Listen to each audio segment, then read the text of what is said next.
Hello everyone and welcome to Boost Your Skills, How to Get a Job. My name is Jenny and I'm here to just go through a few housekeeping points before handing over to NatWest for the main presentation. This event is being recorded and is being live streamed to YouTube, so don't worry if you missed something, you'll be able to re-watch it later. Some of the slides are quite detailed, so I'll be sending these out to all of you after the event so that you can read them at your own leisure. We will have some live polls as part of the session and we'd love to hear from you. So if you can take part, please do.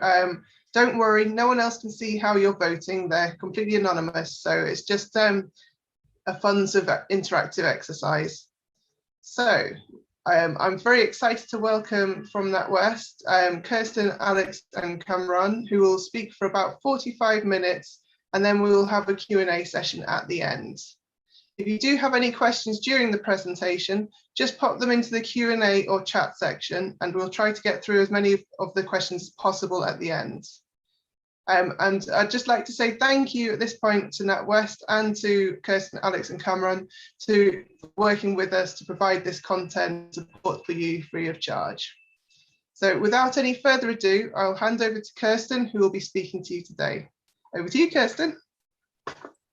Amazing. Thank you very much, Jenny, and good afternoon, everybody, and a huge warm welcome from me too to today's event, How to Get a Job with Help from NatWest Group. It's brilliant to see that there's lots of you that have joined the event live with us, and we know you're all very busy, so thank you very much for coming along. Here at NatWest Group, our purpose is to champion potential. We're passionate about helping people, families, and businesses to thrive, and that's exactly what we're here to do. We want to empower students from diverse backgrounds to make quality applications to top graduate employers. On the next slide, you'll see that over the course of the next hour, we're going to cover hints and tips about where to start when you're looking for a job, how to stand out in the application process, what graduate employers are really looking for, and then if you secure an offer, what it could be like to work for one of these employers. Our hope is that you're going to leave this session feeling clear, capable and motivated to make a great application to any company.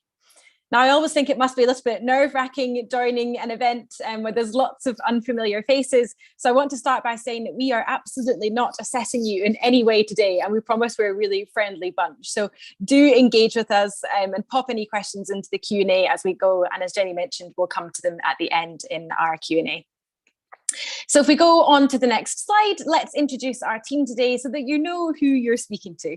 Firstly, I'm Kirsten and I work in our early careers marketing team. I've been with the bank for just over 2 years, and I guess a little bit around my background is that before I started working here, I did a very similar role with an education charity called Teach First in Scotland, who are the largest graduate employer in the UK. Prior to that, I was living in London, working in a graduate recruitment agency, so dealing with a completely different type of employer, so recruiting for lots of small, medium-sized enterprises. So I'm really hoping that I'm going to be well placed to answer any of your early career questions. And then, as mentioned, we've also got Alex and Cameron here with us today. So I'm just going to get the guys to come off mute quickly and introduce themselves. So Alex, we'll maybe start with you if that's all right. Yeah, thanks, Kirsten. Hi, everyone, and thanks for having me along today. So as Kirsten mentioned, I'm Alex, and I'm a Change and Business Solutions graduate, and I started with NatWest in September 2020 after graduating from the University of Manchester with a degree in Business Management in July 2020. So as I mentioned, I'm on the Change and Business Solutions graduate scheme, and that involves doing 4 different rotations in different areas of the bank. So I'm currently my third, and so far I've done a placement in network management within commercial banking, which deals with managing the relationships with some of the agent banks that we deal with abroad.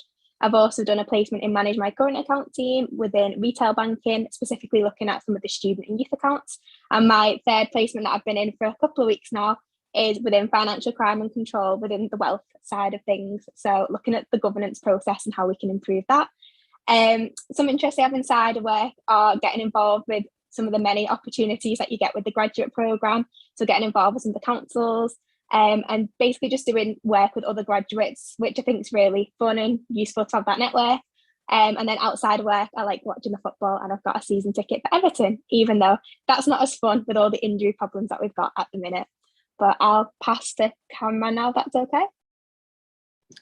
Sure, thanks Alex, thanks Kirsten, and yeah, welcome everyone, and lovely to have me here as well and to be here with you guys today. So as mentioned, my name's Cameron Hussein, and just like Alex, I am part of the 2020 graduate cohort within the Change in Business Solutions group. So within that cohort, we do 4 placements as mentioned. So my first one was in payments, and now my second one was within innovations and solutions.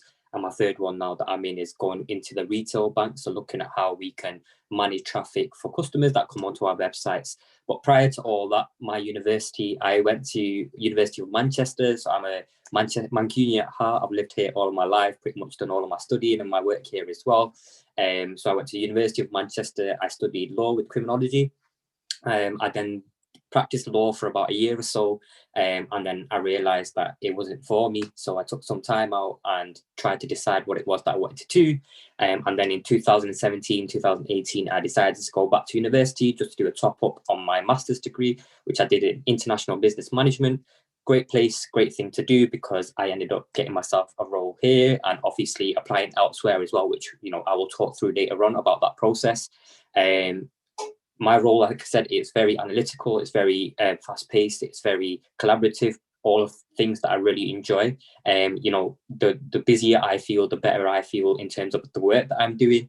And then just interests out inside and outside of work. Similar to Alex, part of the working group and subgraduate cohorts. It's nice to, especially working from home in this virtual environment, you don't get the opportunity to meet graduates or other colleagues. So it's nice to meet people that were in similar position myself virtually as well through the working group. And then outside of work, similar to Alex, I'm a big Manchester United fan, so I like to go watch the games there. I also like to enjoy football, get involved, and the usual, just like to go have a good time with friends and family, whether that's at the cinema or just going to grab a bite to eat. Brilliant. Thank you both very much. And lovely to hear a little bit more about you. And hopefully there's some people on the call that might resonate either with the university that you're at, or maybe the fact that they're football fans or whatever. So feel free to pop in extra questions as we go to Alex and Cameron now that they've introduced themselves. So now that you've got to know us a little bit more, we'd love to find out a little bit more about you. So if we move on to the next slide, I'm going to kick us off with an anonymous poll, just so that we can find out how you currently feel about looking for jobs. So a poll is going to come up on the screen, and you've got 3 options. So the question is, how do you feel about job hunting? And you can either vote that you feel really confident about it, maybe you're not bothered about it, or you feel really unsure about how to go about looking for a job. So we'll just give a couple of seconds, and then maybe Jenny, if you let us know how it's looking in terms of numbers, and then we can share the results. Yeah, we've got 80 people have voted so far, so we're almost at 100%. We've got a few more people. Oh, it's still going up. There's a lot of people saying that they're feeling unsure about how to do it, so they're in the right place, I think. All right then. All right, I'll just end the poll and share the results now so that you can all see them.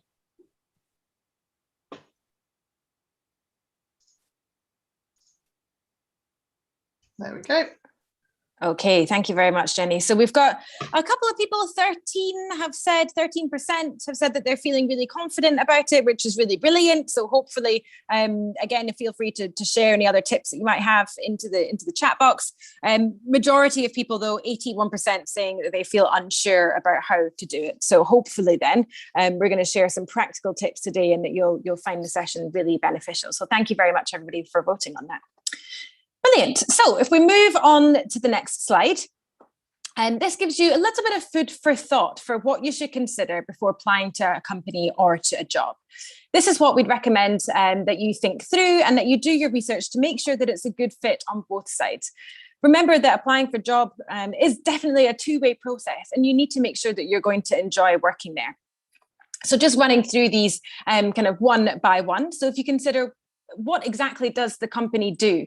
And this would be a really obvious kind of first place to start. So think about what products perhaps the company are known for. Look at things like how many employees they have, or maybe even what their culture, their working culture, maybe their mission statement, or some of their values are like. And hopefully this will build up a bit of a picture to see if it could be a good fit for you. Another thing to consider is where are they located? So like for us, for example, I think a lot of people think, oh, NatWest, it's a big banking brand and you've got offices all over the UK. And those are our retail offices. So whilst we have an awful lot of, I guess, places all over the UK, particularly for our graduate programs and our early career opportunities, we work from 5 key graduate hubs, which I think sometimes people might not know about. So definitely worth looking up where the specific roles that you're applying to. Will you have to travel or will you have to relocate?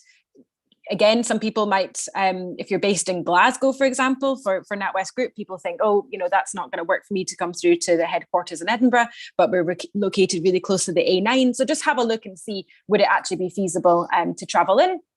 Again, silly things like having a think about parking situation. What are the transport links like?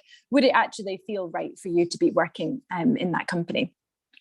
Next, I would think about the company history and some of their defining moments. So again, if you're able to look up kind of where the company has been going, this could give you a sense of where your career could take you.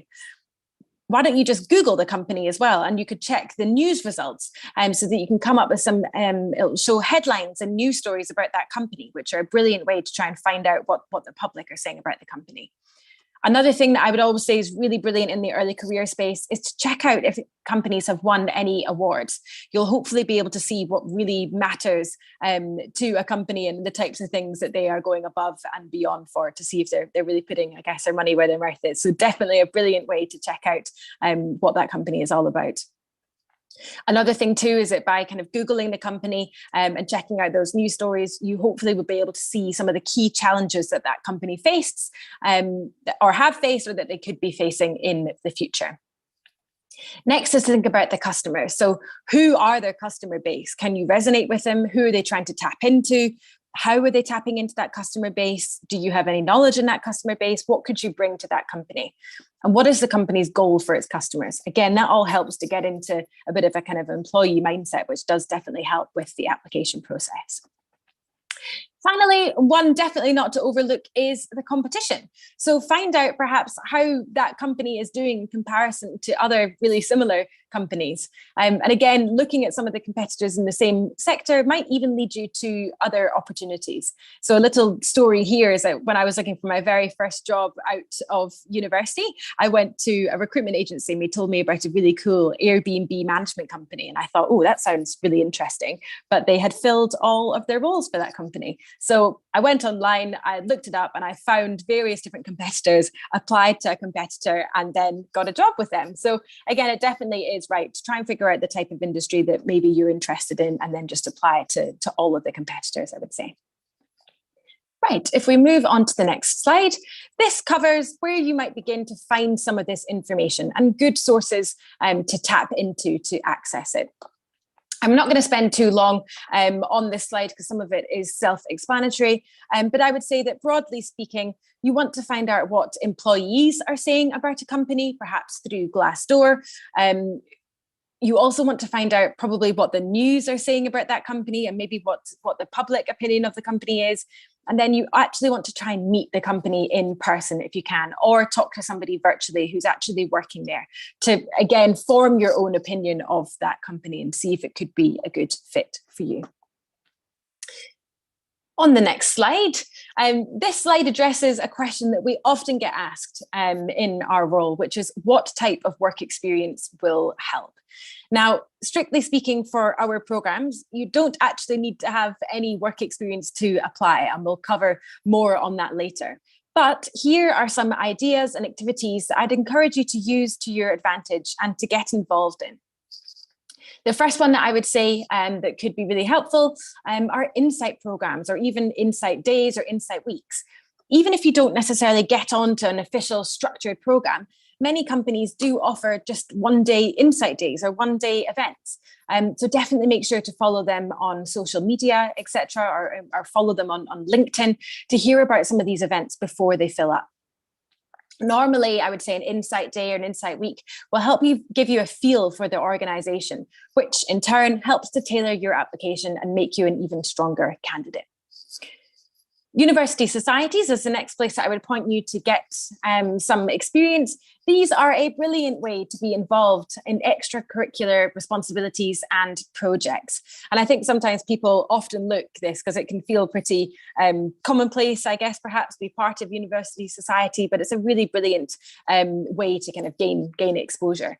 So thinking to yourself, if you were going to think about your experience, you might think in a university society, have you had to persuade anybody or use your people skills? Have you ever organized an event perhaps with the university society? Have you maybe posted something on social media on behalf of a society? So all of these are brilliant examples that you can use to demonstrate lots of different competencies.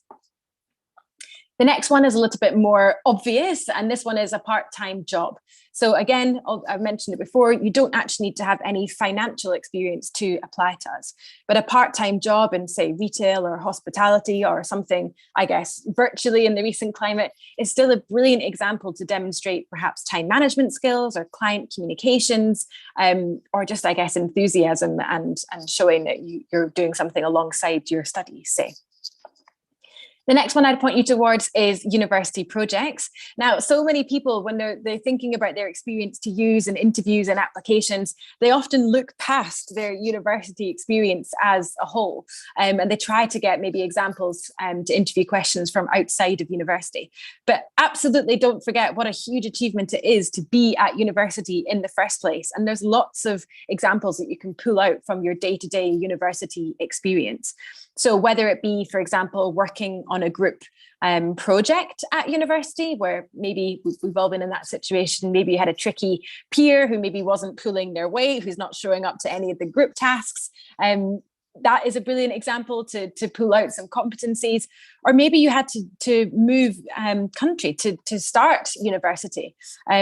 Again, that's something which shows your adaptability. It might show your resilience, and it's something that I think people think are part and package of university, but definitely something to use in examples as well.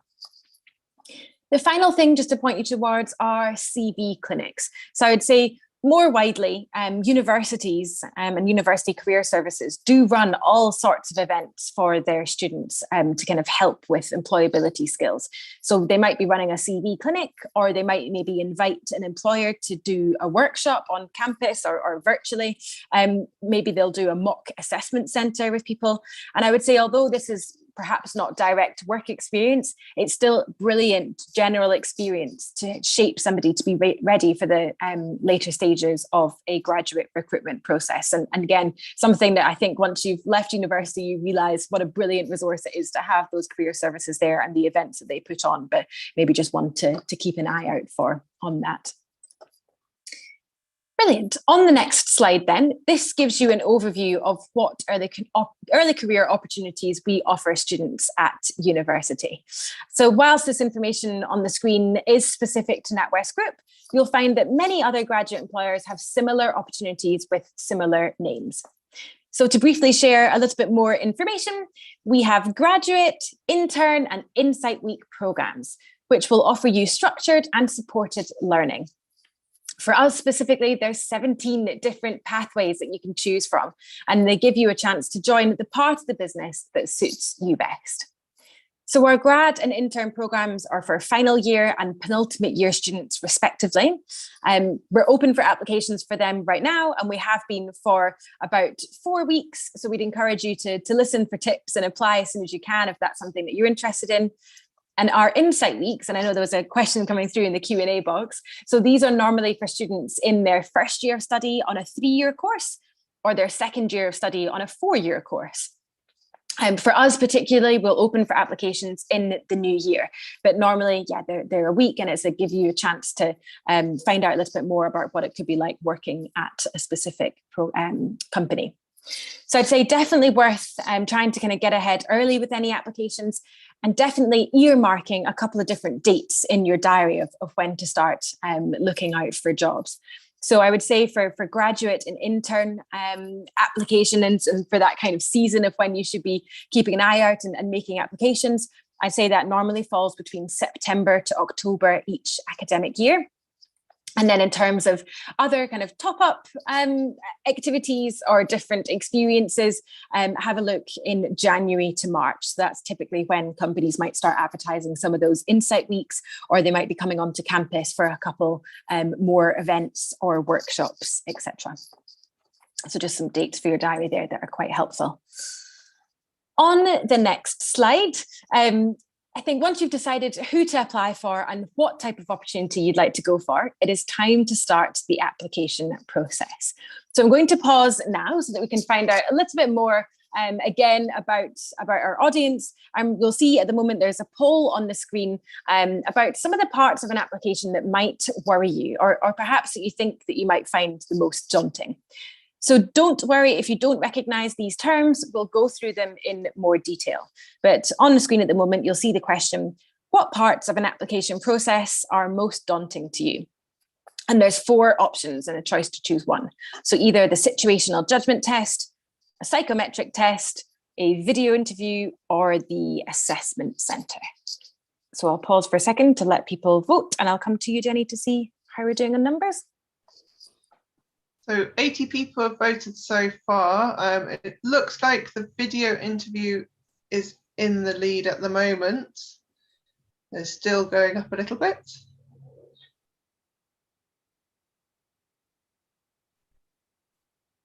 People are still voting.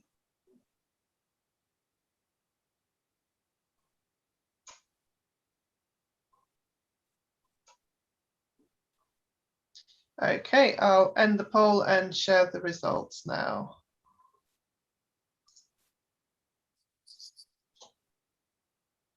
Oh, a bit of a mixed bag. Thank you very much, Jenny. So it looks like the majority of people are saying the video interview and the assessment center are the most daunting, I guess, which normally I would expect. I guess those are the parts that are most interactive. And then quite a few people also feeling a little bit concerned about some of those psychometric online tests. So brilliant results. Thank you very much, everybody, for voting. And it just gives us an idea as to kind of what to focus on when we come into this next section for the application workshop. So in this next section of our session today, we're going to share some hints and tips for applying. Now, we will be using our own application journey as an example, but do remember lots of other big graduate employers will use a really similar process. So hopefully this will set you up for success with NatWest Group or indeed other companies that you may wish to apply to. So on the next slide, you'll see just a couple of things to remember in our process. So our application process is designed to find out about you as a person. So you're the person who is coming to work for us. So we need to know about you rather than say your work experience or your job history. In fact, as mentioned, you actually don't need to have any previous work experience to apply. And we've implemented this for 2 reasons. Firstly, it's for social mobility. We want our application to be fair for everybody, regardless of their social background or perhaps any opportunities that you've been able to get. And then we also want to see how you're going to work at NatWest Group. So we assess you on our own competencies. So to us, it doesn't necessarily really matter who you've worked for before. In a similar vein, you actually don't have to have a specific degree background either. So candidates from any degree can apply to our roles and also be from any university. And this is to make sure that we're attracting diverse talent with brilliant ideas. We want to be really innovative. So asking candidates from all degree backgrounds to apply is a brilliant way of helping to bring in that diverse talent. Also, another thing to mention is good news, you actually don't need a CV. And I know they can be tiring to put together CV after CV. Everything that we need and want to know about you we'll get from the application process.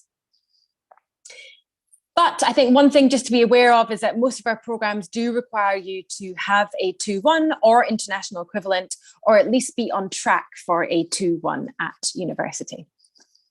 So you might be reading this and thinking, right, great, I don't need a CV, I don't need any particular work experience, I don't need to come from a particular university. So you might be thinking, how are you actually going to assess us without any of those things? So on the next slide, this slide shows that we have a number of different competencies, which we would like to see in our employees or that we would like our employees to develop. So to be precise, we have identified 5 competencies, which you'll see on the slide now, which together we call our critical people capabilities. We believe that these competencies will help the bank be successful now and in the future. At every step of our application process, we will be assessing you against these capabilities. Now, officially, these capabilities are called improver, innovator, critical thinker, trusted advisor, change ready, and connected. Now, I appreciate these are, I guess, internal terms that might sound a little jargony. So I would say you can consider these key competencies that we're looking for as creative thinking and innovation, problem solving, relationship building, learning and adapting, and working together. Now, the good news is when I explain them like this, hopefully you'll see that they're a little bit more, I guess, generic in the sense of the competencies that we're looking for. And you'll find that an awful lot of other employers are looking for really similar competencies in their candidates. They might just be named slightly different things. Sometimes a question I'll get is, what if a company doesn't tell you what competencies they're looking for? And some might not be so prescriptive about exactly what they're looking for you to demonstrate. So I would say in this instance, normally you can pick up some key words perhaps, or desirable competencies in the job advert. So definitely a good place to start and have a look through and see if there's any keywords that you can highlight and then kind of match your competencies against that. On to the next slide. And this shows what our application journey will look like for you specifically at NatWest Group. Again, a number of large graduate employers will use a really similar process. So hopefully you will find the hints and tips that we're going to share with you today useful for other applications too. Now, as you'll see on the screen, there are 5 stages of our early careers application process. The first 4 stages take around 10 working days to complete, providing that you do everything that we needed to do promptly. When you pass your video interview, you might have to wait anywhere between 1 to 3 months to get an invite to an assessment centre, and this is completely normal and nothing to worry about. So firstly, you would submit an application form.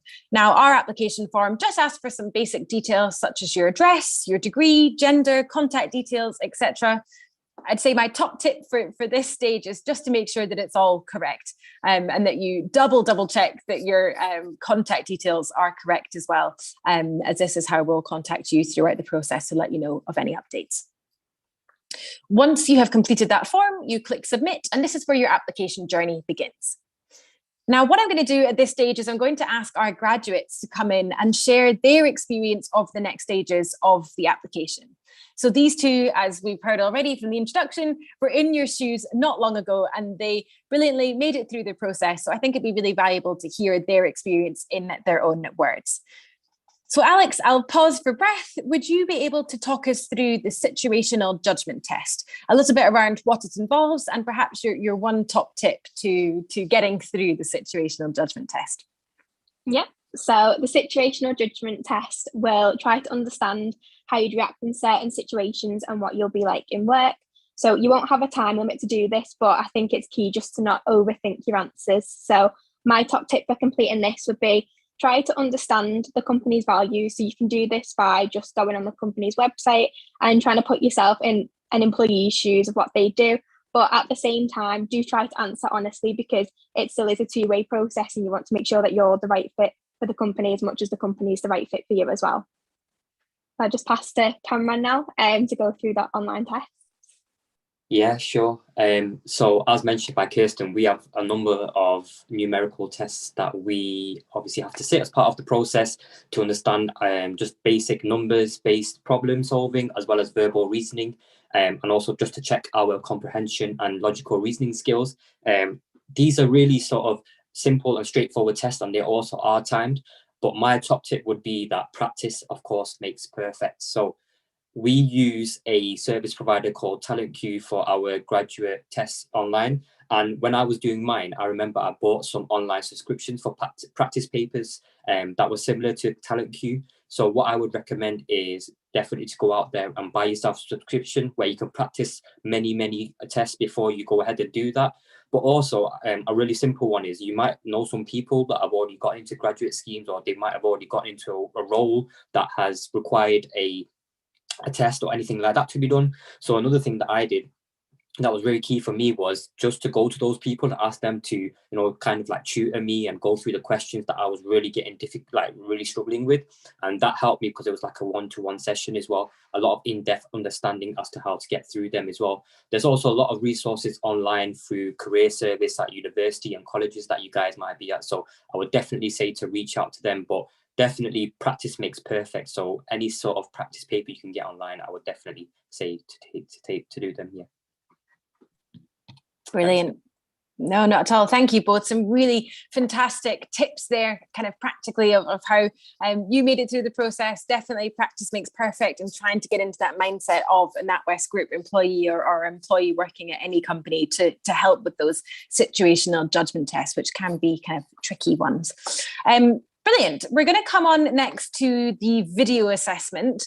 Now, this one, I guess, is where the majority of people, or not quite, a lot of people voted for this as being a part of the process they feel is most daunting. So, Alex, I'll get you just to talk through the video interview, maybe explain what it looks like at NatWest Group, and then again, share your top tip, if that's all right. Yeah. So if you pass all the online testing, you'll be invited to complete a video interview. So I think one thing that's key to call out with this is it's actually one way. So you're not actually speaking to someone else at the end of it. You'll get your questions and you'll record your answers and they'll get sent off. So that's just something to bear in mind as well. But don't let this scare you. While it may feel unnatural to speak to yourself on camera, it does give you a great opportunity to bring your skills and your competencies to life and kind of showcase really why you want to work with the business. So some of the things you'll get asked during the video interview is you'll get asked about your motivation and why you want to join the company or do the role. And you'll also get some behavioural type questions too. So as Kirsten mentioned, these for NatWest, these will be kind of linked around their CPCs, which were touched upon earlier. You will be timed during the video interview and you won't know the questions beforehand. So I think, again, this is something to bear in mind to make sure you are using the best use of your time and that you are getting all your points across that you do want to get across. And my top tip for video interview would be probably around eye contact. I think with talking to yourself on the camera, it can be a bit daunting, and I know it can be tempting to constantly look down at the notes that you've written. But I think one piece of advice that I was told was just don't forget to still look at the camera and try and engage that way as well, because someone will be watching it, not live, but someone will be watching it. So I think just having that eye contact will help as well. So Cameron, don't know if you've got any other top tips, because I feel like this is quite an important step.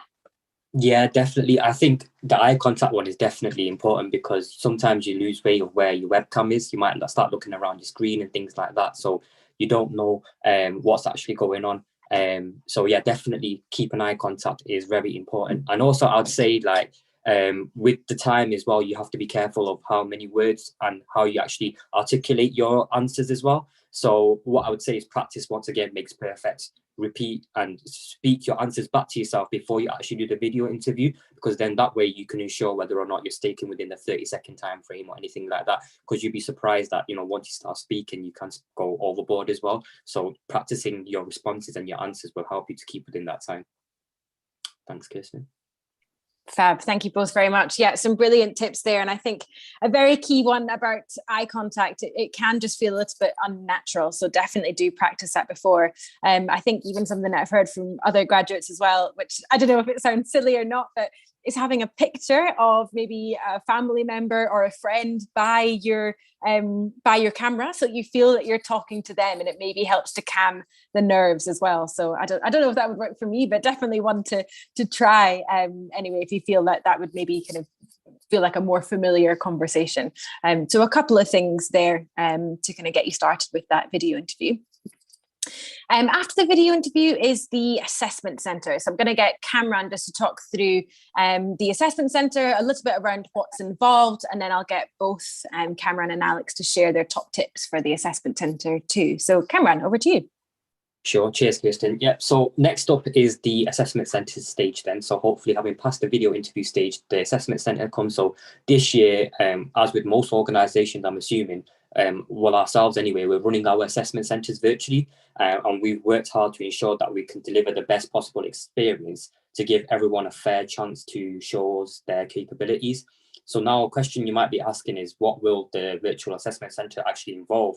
So the virtual assessment centre will likely take up most of your day. So you have to make sure that you keep majority of your day free, because it involves 3 activities, which are overall. So the first one is the group discussion. So within this, you work together with other candidates to address a business challenge. So it will be something that the obviously assessors on the day will make up, and as a group, you'll just have to, you know, collaborate between yourselves to find a solution for that. The second one would be an interactive activity. So here you'll have a meeting with a colleague or customer, and it will just be about your interaction and how you deal with that. So just assessing your communication and one-to-one skills again. And then at the end, there is an interview where an assessor will ask you questions relating to your motivation for applying for the program or the company, ask you to talk about examples, so the competencies like we were talking about before, and the critical paper capabilities, how you can relate them to obviously the experiences that you've had, and where you've demonstrated them, and then also identify sort of important areas of success for either the organization that you're applying for or for NatWest Group, for example. So with that being said, I'd say, like, I have 2 top tips for assessment centre. My first one would be just to ensure, it's been repeated before, but just ensure you research the organisation and know the values of the organisation. The values are key because you kind of want to reflect that in the assessment centre and show that you know the values, and your behaviour and the work that you're doing is reflecting that as well. It'll really come across as, you know, really confident and well to the assessors as well.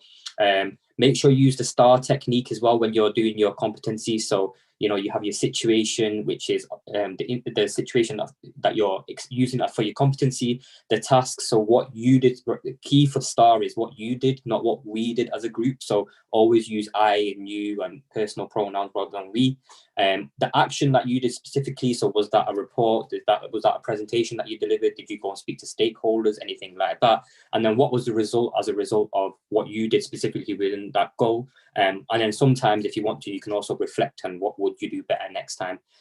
So that would be my top tip. And also, just to leave you with, there's a book called Assessment Centre Success by Tony Waitman. That was gold dust to me when I was doing my assessment centres. So if I was to recommend anything to you guys today, Amazon, Tony Waitman, Assessment Centre Success. Thanks, Kirsten. Amazing. Thanks, Cameron. What kind of things were they saying in that book, out of interest? So you have things like single activities that you might go into an assessment centre and do. So I'd never heard of like pigeon emailing and things like that, when you get something into your in tray and then you've got to respond to it and reply back. So there was little, there was a section about telling you about what that sort of activity entails and how to manage your time. It also tells you about, like, in group activities, what sort of roles might be entailed in the assessment centre, which ones you feel you can take on yourself, so like timekeeping or being the leader or making notes or being the scribe and things like that. So different sort of roles, and it just sort of tells you how to make yourself the most confident in the way and articulate yourself, and also to get involved. So a lot of what I learned from that book helped me to be successful for my assessment centres, because prior to that, if I'm honest with you guys, I wasn't really the most confident or the most, successful in my assessment centres, but that book really made a difference for me. So that's why I always recommend it to everyone. Oh, that's fab. Thank you very much, Cameron. I haven't heard of it before. So yeah, definitely sounds like a brilliant resource. And someone took the words out of my mouth. I was going to say, maybe while Alex is sharing her top tip for the assessment centre, if you want to pop in the chat to everybody the name of the book and the author, just so that everybody has it, that would be fab. And Alex, I wonder about you. How was your experience of the assessment centre, and any kind of top tip to share with our audience today? Yeah, so I think my top tip's kind of specific to NatWest, in the sense that when I went for my assessment centre, one of the things that I was told is you're not competing against the other people there. For NatWest, we got told, if you all do well, you'll all get a job offer. If you all do terribly, none of you will get a job offer. So I think just bearing that in mind, that you're not you're not necessarily in competition with the other people there, is something that's really important, because I think kind of knowing that kind of made everyone relax a bit better. It kind of helped with the group exercise as well, because you're not competing with each other, you can all do well. And I think that was something really important to me, because quite a lot of the people at my assessment centre ended up getting job offers, and they're on the graduate scheme now, and they've come to be some of the closest friends I've got in work. So I think kind of knowing that you're not against them and you can all get jobs just kind of makes you relax a little bit and kind of makes you work better with the people on the day. So that'd definitely be my one, I think. Brilliant. Thank you very much, Alex. And I think, yeah, that's definitely a really nice part of NatWest Group, and the fact that you aren't competing with people. A little caveat that I would say, some companies, it is maybe they'll have a certain number of places to offer from an assessment centre. So yeah, I guess that might not be the same for every company. But I think as well, what you can take, as kind of as Alex is saying, is that most companies do want you to do well at that assessment centre stage. So you have probably, by the time you get to assessment centre, made it through so many stages beforehand already, and you have done it brilliantly to get that far. And if you think to yourself, right, they like me on paper, now it's just a chance to show my personality and kind of interact with people and be a bit of a team player, hopefully you can't go too far wrong in that assessment centre. But brilliant. Some fab top tips and a bit of an insight there from our graduates about, the kind of application journey in their eyes. If we move on to the next slide, the next two slides are some top tips from me, I guess, over my early careers experience. Now, this one, Cameron already nailed. So he talked about the STAR technique. So yeah, that's it, a couple more clicks. And it just shows you on the screen, in case you're wondering what Cameron is talking about, or if you haven't heard of it before, this is the STAR technique. And it's a brilliant way of answering competency-based questions. So you can recognize competency-based questions because they'll start with, could you tell me about a time when? So in that case, as Cameron said, it's just a great way to keep your answer really focused, really succinct, and keeping it, again, really focused on exactly what you did rather than what a group did. So I'd say as a general rule of thumb, you maybe want about 10% of your answer that you're giving to be on the situation. Then 10% to be on the task, specifically what you were doing in it, and then 70% of your answer to be on the action side of things. So this is where you'll score your main points, dare I say. So kind of talking through exactly how you demonstrated that competency, and be as kind of granular as you possibly can. So if it was you were organizing an event, you might say, well, I worked backwards from the deadline and I shared it around all of my contacts, and then I set up an Excel spreadsheet so that I could see who had clicked that they were attending, etc. So trying to kind of really break down all of the actions that you took. And then the final 10% of your answer, I'd say you want to focus on result. And I like what Cameron said as well, that hopefully this is a positive result, and anything that you can do to qualify that would be brilliant, or kind of, I guess, evidence that it was a positive result. So any statistics that you might be able to share, or any feedback perhaps that you got, would be brilliant, just to make it a really strong answer. Again, another thing that would make it a strong answer, as Cameron said, is just to reflect on maybe what you would have done differently. So if it was a negative result and you say, look, I didn't get any attendees to the event, even though I tried my absolute best, you might say, on reflection, next year I would run at a different time of the year. Perhaps I'd start advertising it sooner, etc. So just gives you a little bit of an idea and a way to structure your answer. On the next slide, this is a bit of an example that you can use to start plotting real life examples against some of the competencies or traits that an organisation would like to see in its candidates. We've used our CPCs, our critical people capabilities here, but most organisations, as mentioned, will have their own competencies, and hopefully they'll be on the website or on the job description.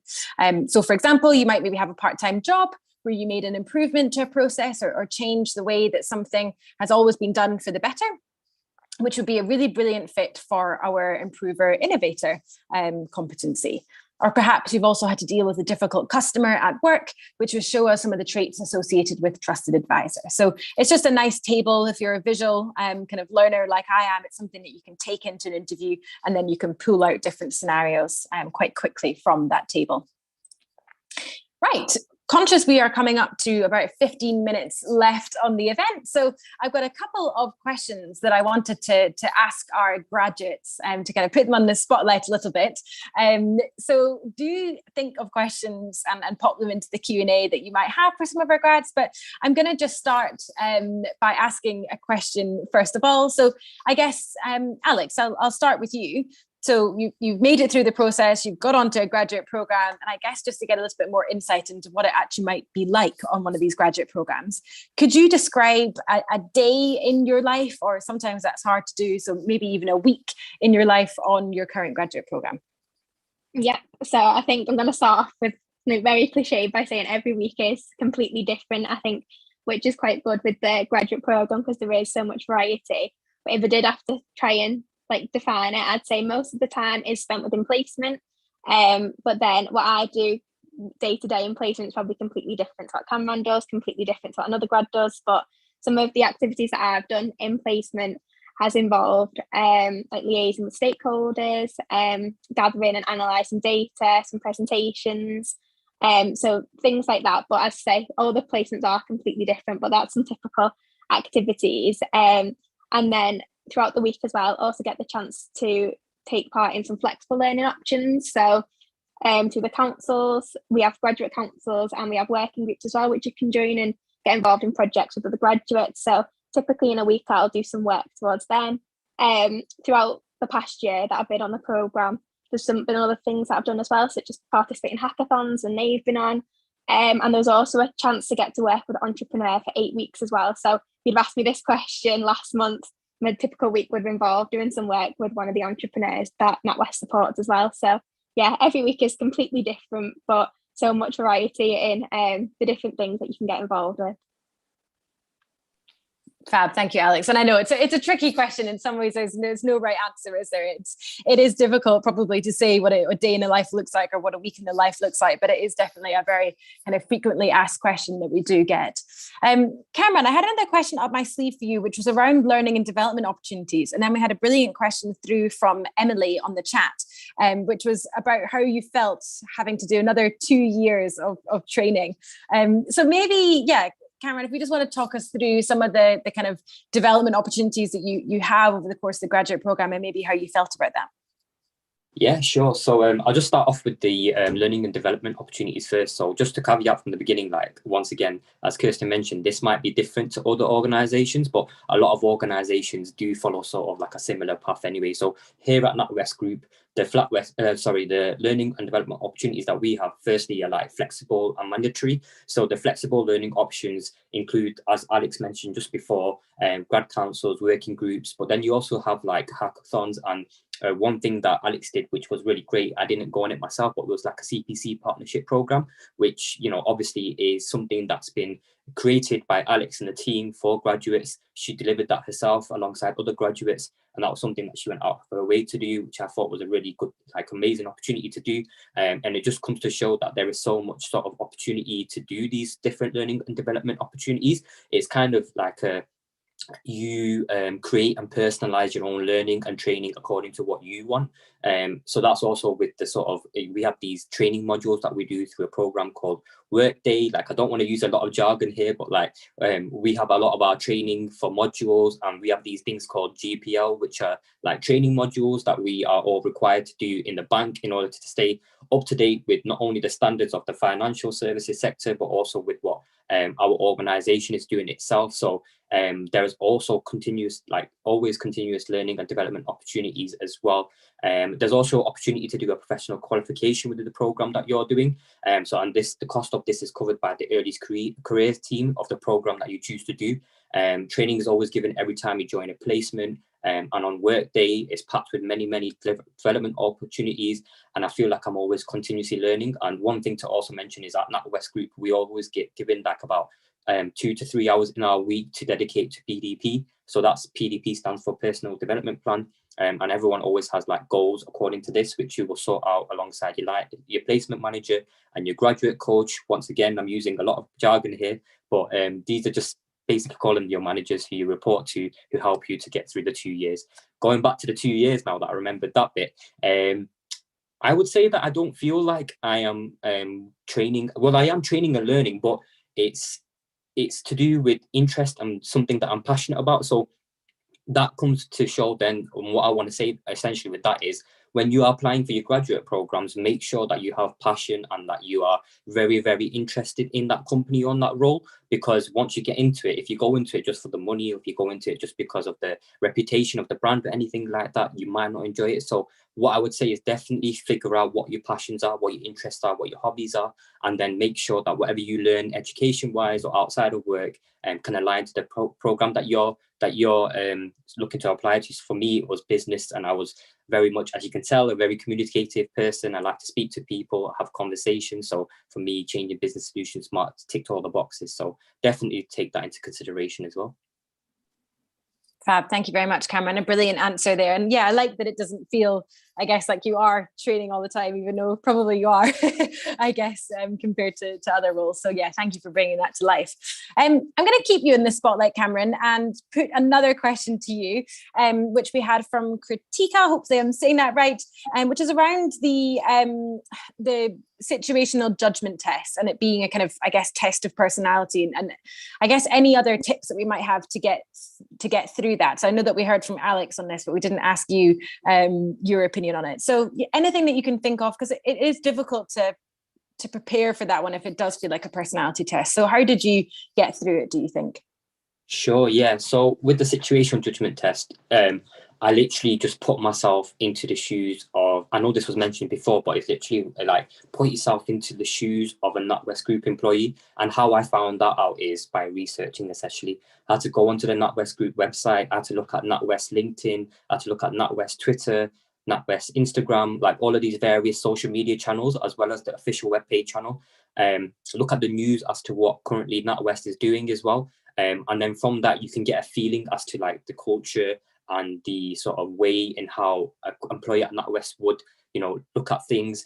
Values and obviously our purpose are massive to this as well. So our purpose obviously is to champion potential, to help people, businesses and families to thrive. So whatever you can do, if there's a question within the situation judgment test that might be talking about families, customers, businesses, put yourself in your purpose thinking mode and put with your purpose hat on. What would we do if we had the purpose at the forefront? And that goes the same for any literally organization. It's the values and the way that the company portrays itself that you want to then adapt and make into yourself with your own personality traits to then answer the situational judgment test. Have those in the back of your head and you will be passing it with flying colours. Love it. Motivational. Thank you very much. Another question from Kritika, which I'm going to put towards Alex this time. One, first of all, was around how many programs can you apply to at once? Specifically with NatWest Group, although we have 17 different programs, you can only apply to one program per year. So just to recap, our Insight Weeks are for students in their first year of a 3-year course or your second year of a 4-year course, internships for penultimate year students, and then the graduate programs for final year students or those who have already graduated. And yeah, you can only apply to one. So it definitely is difficult to make that choice. I think that's the next question I'll come on to in a second. But before then, let's answer this other question from Kritika, which was to Alex this time about how you can manage, I guess, making applications to all of these different companies, going through assessment centres and studying at the same time. Have you got any tips to kind of manage your resilience and well-being in application season?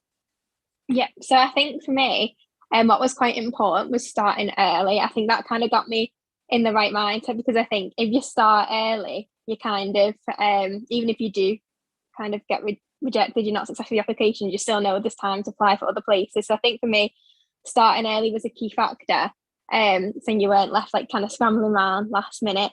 But I think what I found really important is only really applying to companies that you are interested in, because I feel like if you do say 5 really good applications, that's probably better than doing 20 kind of average ones. So I think make sure that you're spending the time on the ones that you really are interested in, because I feel like that just makes the whole process more worth your time, especially because the process for applying for jobs is so time consuming. I'd say it's just important to really think about what you want to do. And I think that'll kind of help with your resilience, because you're making your applications better by not spreading yourself too thin, which would hopefully make you more successful when it does come to applying. Yeah, really good tip there, Alex. And I think I'd agree with that.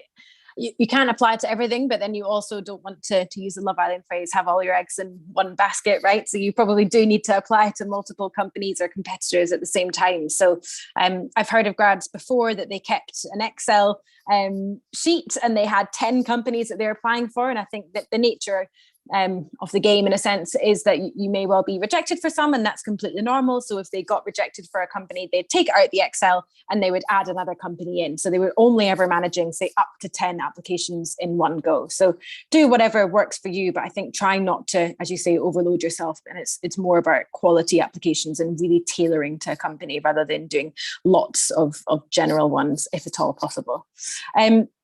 I'm going to put one final question to both of our grads, which I think, again, could help with kind of general career tips as well. But how did you both choose your program, given that there are so many options out there, and specifically with NatWest Group, there's 17 different programs, but then also with other companies too.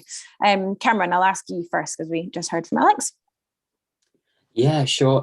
So I think for me, it was kind of a trial and error journey, if I'm honest with you. So as I mentioned in my introduction before, I thought all this time I was going to go down a legal career, like I was going to become a solicitor, I was going to wear my wig, and I'm going to be stood in the courtroom, and I'm going to be, promoting like the suits type lifestyle. But unfortunately, that didn't work out for me because it wasn't of interest to me. So I think for me, it's all about like sort of how I figured it out was trial and error. So when I joined the law firm, I then realized that I was really good at change management. I was really good at stakeholder management. I was really good at communicating with, people from various levels. And then when I sat down and I spoke to the careers advisor at my university and people around me, they told me that, what are your strongest skills? And then we wrote them down. And then from there, we decided that business management and changing business was something that was really catering towards all the strengths that I had. So then I started to research sort of careers, and Prospects is a really good website for that. You can pop in your strengths and things like that, and it always has like jobs, graduate programs, various organizations that of course are advertising at that time. And then once I started looking on there, I saw obviously NatWest and various other companies as well that I applied for. And just like Alex said, I made sure that the ones that I was very interested in, I spent a lot of time on, and the ones I didn't spend as much time on. So yeah, it's just about reflecting on your skills, what you find interesting, your hobbies, and then trying to put that into a role somehow. Like if you're very much a gamer, for example, how can gaming, so for me, it's computer, creating user journeys, experience manager, that sort of stuff. Like you can always translate it into a role. So it's all about doing your research and seeing how you can apply that to there. So it's, yeah, for me, I'd say it's understanding your hobbies and your interests and then finding a role that's applicable for that, really.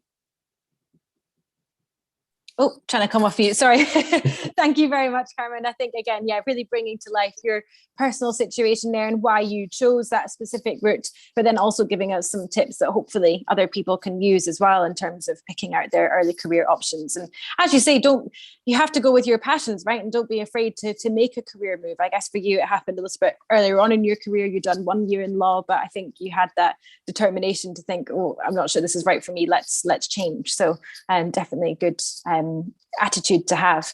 Alex, same question to you. How did you pick your program? Yeah, I think one thing that's worth mentioning is that I kind of didn't really have any idea what I wanted to do.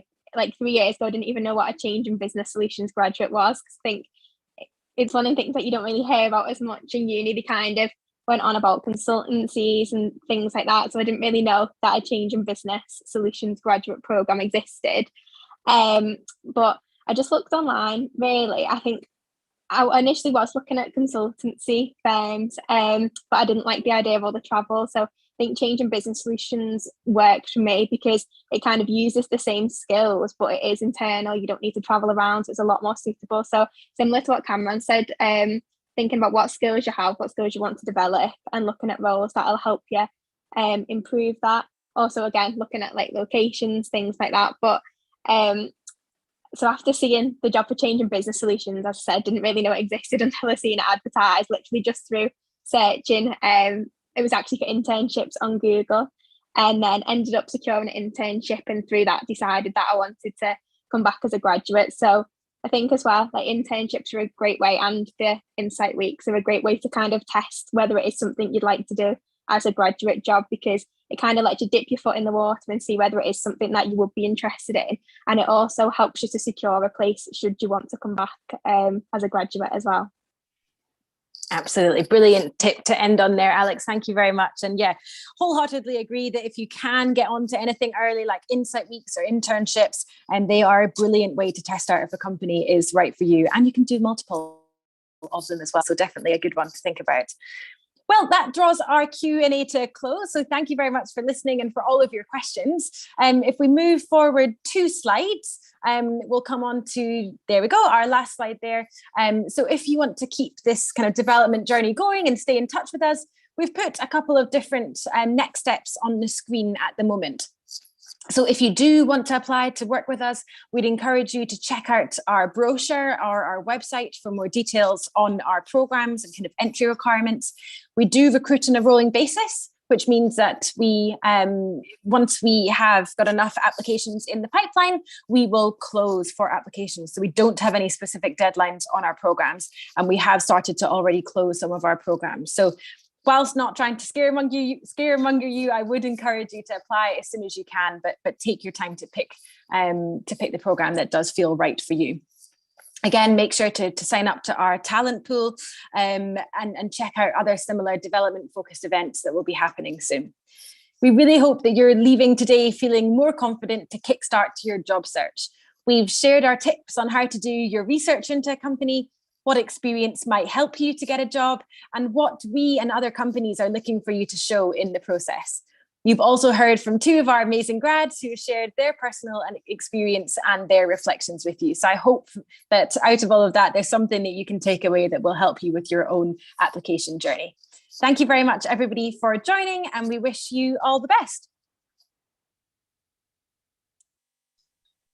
Thank you, Kirsten, Alex and Cameron, for sharing your wisdom and experience with us all. I really enjoyed this session, and I think that there's definitely some points that everyone can take away from that. So just a quick update to all of the attendees. I will email out the slide deck to you all this afternoon, and the event video will be shared on our YouTube page and also the student journey section of our engagement portal. We hosted a number of events last academic year, so you can watch those videos too. And there's one in particular after your voting that I think would be of use, which is superhuman interview skills. And that particularly focuses on virtual interview skills. So I think that one might be of interest. I'll pop the link into the email that I send through. Just to show you that this is your student journey, and it's these 2 sections here that you'll be interested in. We have a lot of support tools on your student journey.